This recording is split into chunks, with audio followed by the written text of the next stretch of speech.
ouvre le regard sur le monde du vivant, la biodynamie. C'est pas seulement sa terre, sa propre terre, mais ça ouvre un regard, par exemple, la couleur de la terre, l'odeur de la terre, la couleur des feuilles, bien sûr les raisins, mais ça donne une dimension de perception du monde qui est très enrichissante, et ça, c'est un des aspects essentiels pour moi. Et bien sûr, il y a un résultat qualitatif de ce qu'on produit, la production de raisins et ensuite des champagnes, mais intérieurement, c'est un tout, l'être humain est un tout, ça m'a apporté énormément de choses.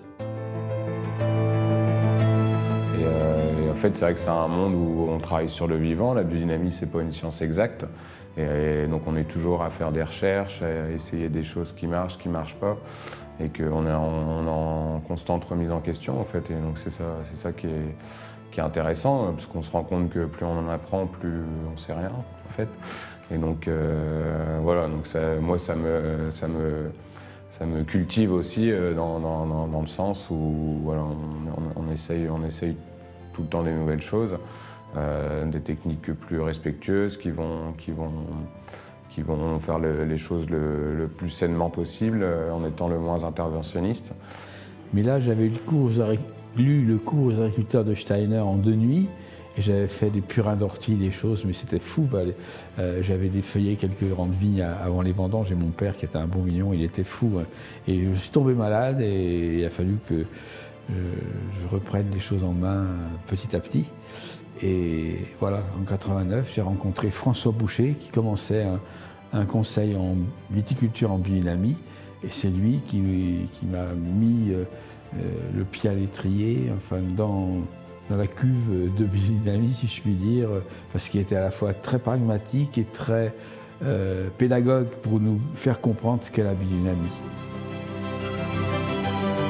Notre méthode, c'est une méthode préventive, c'est-à-dire qu'on met en route des processus dont on n'a pas les résultats tout de suite. Et le moyen de protection, c'est pareil, on n'a que du préventif et pas du curatif. Donc il faut être très prudent. D'abord, remettre de la vie dans le sol, ça c'est impératif. Et puis après, évaluer progressivement. Parce que quand on prend cette décision-là, on est un peu on est idéaliste. Et on veut tout changer tout de suite. Et là, c'est le grand danger qui peut exister.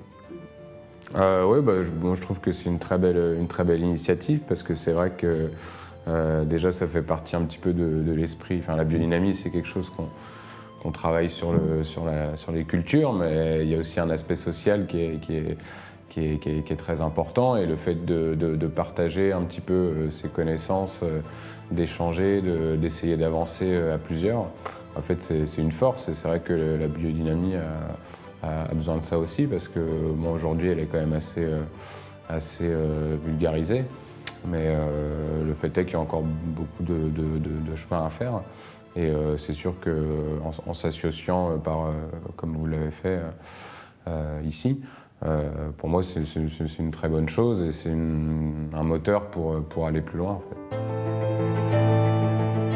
Ouais, en Champagne, on a une association qui s'appelle l'ACB, donc Association des champagnes biologiques, et donc dont le but c'est de promouvoir et de faire valoir les droits de l'agriculture biologique.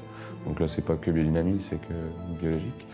Et donc qui a été créée en 98 avec quelques vignerons au départ. Et aujourd'hui, on a plus de 40 adhérents en fait. Même un peu plus, donc voilà, c'est une association qui grandit petit à petit.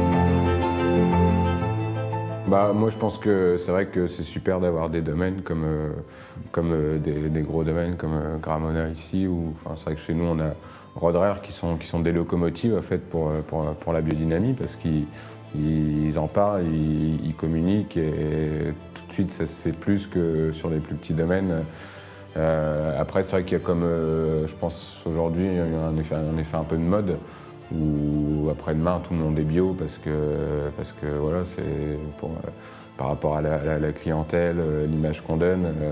Donc en fait, il va y avoir un petit peu de vitesse. En fait, il va y avoir un petit peu une champagne, du bio à 2 vitesses. C'est-à-dire ceux qui le font par conviction, et puis ceux qui le font parce que voilà, c'est du greenwashing, et que s'ils ne le font pas, ils se feront dépasser par les autres.